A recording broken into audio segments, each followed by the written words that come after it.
Hi everyone, it's Chris speaking and welcome back. Today I'm going to be talking about learning a new language, specifically in relation to transition. When I first came out and I started asking people to use he, him pronouns or changing my name wasn't such a big issue because I just shortened my birth name, which I'd been going by anyway, which was Chris. So as a nickname, I'd been using that more often than not for 27 years. It was more pronouns for me. So when people started using other pronouns and I started experimenting, yes, they felt good and I had those moments of euphoria when it was people who were closest to me, like my partner or my best friend, and I was like, oh, it felt good to hear that from some people. And when it came to asking my parents and my sister to use he, him pronouns, who were the next people I asked after my closest friends, it started sounding a bit weird.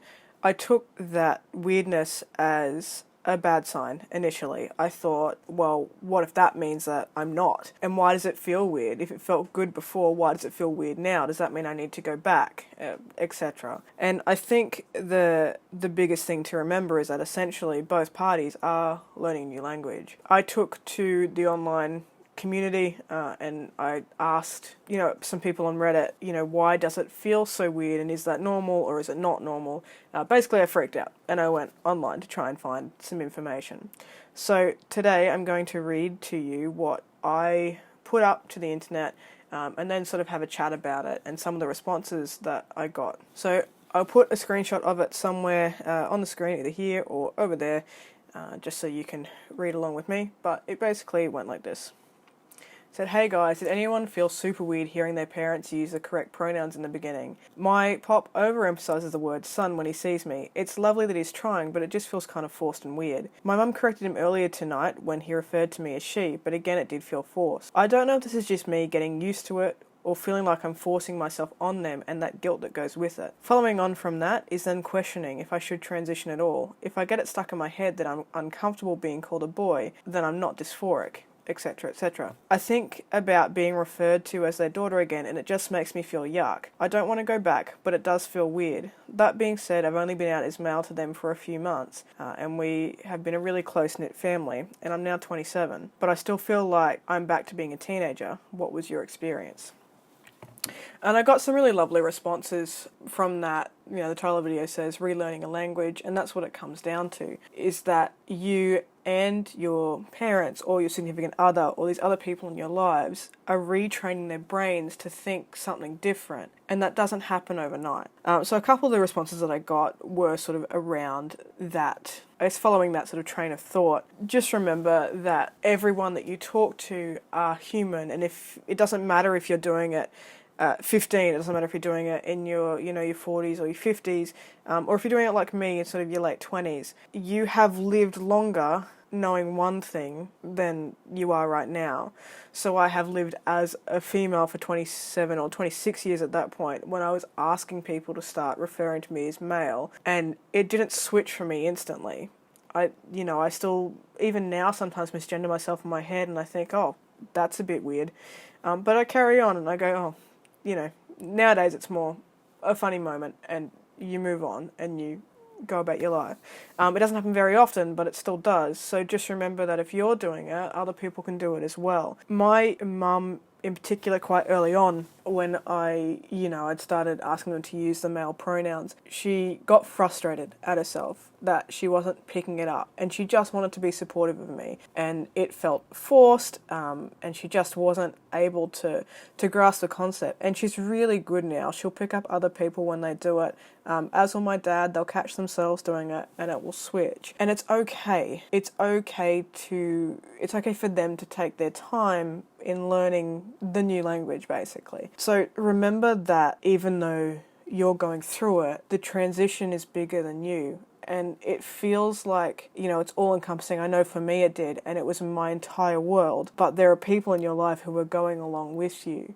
My partner knew me prior to transitioning, so thinking of me in that mindset didn't happen overnight, and we had all these conversations which were sometimes upsetting for me, but I really had to pull back and remember that this is her journey as well. It's not just me in this. And the same goes for your parents or your siblings. When I came out to my sister, straight away she sent me a text message and said, "Cool, can I call you my brother now?" And that was a really nice moment for me. I was like, yes, I've always felt like your big brother. Of course you can call me your brother. But then sort of reflecting on it, I was like, oh, so why does that feel okay? But then my parents, saying, "Hey son," feels a bit weird. And it comes down to a couple of things. One is we're coming out and we are now hyper aware of what people are saying around us, and I still pick up on it from time to time, especially at work. If someone misgenders me at work, I go, "Oh," and I sort of flinch if I hear it, and then they'll correct themselves and be like, "Okay, that feels better." But we're so hyper aware of people referring to us as one thing or the other that we're ready to sort of, I guess, jump on one train of thought when we do hear it. The other thing is they're getting used to it as well. They're going to be awkward.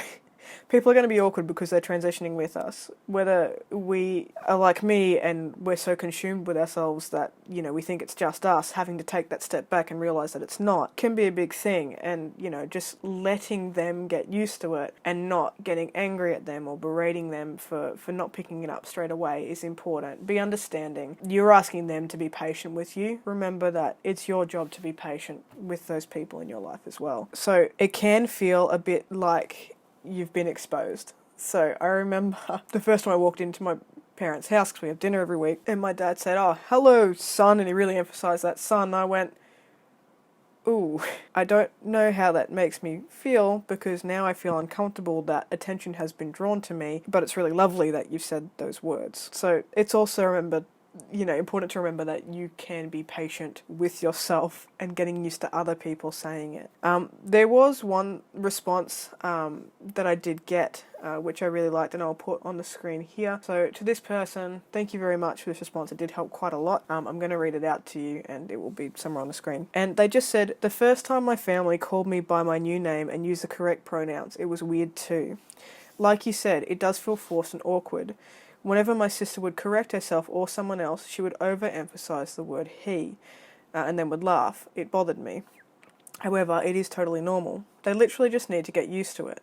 This is them trying to stuff it in their brains, like you do when you learn French or another language for a test. You're not fluent, you might not understand, but the more you say it out loud and try, the more natural it becomes and the more you understand." So that really pulled me back, and I guess helped me realise that it is them in this as well. So at the end of the day, patience is key for you and for the other people in your life. Remember that we're human and we're not perfect, and that's okay. So it's okay to slip up. It's okay for you to slip up. I used to get really upset at myself when I would slip up and say the wrong gender in my head. It also became a way for me to self-torture and to think or, try and judge if I was trans enough. I would start correcting people the other way. So if they use the correct pronouns for me, which is he or him, I would then in my head go, "No, it's she and her," just to see how that would make me feel, which was awful and depressed, but it was a way for me to really reiterate in my brain that I was doing, the right thing by transitioning and going down this path, even if it wasn't the healthiest of ways to stimulate my brain. That's it from me today. Just, again, patience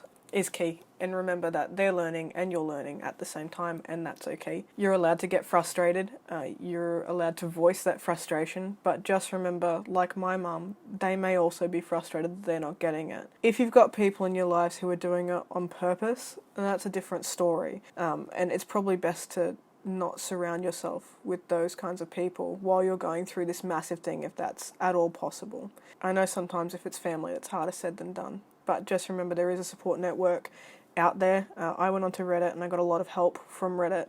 People on YouTube we're here to talk to you as well, even if it's not directly, but through these videos. So I hope you guys enjoyed this. Thank you for watching it if you made it till the end, and I'll see you next time. Bye. Yay, we're done.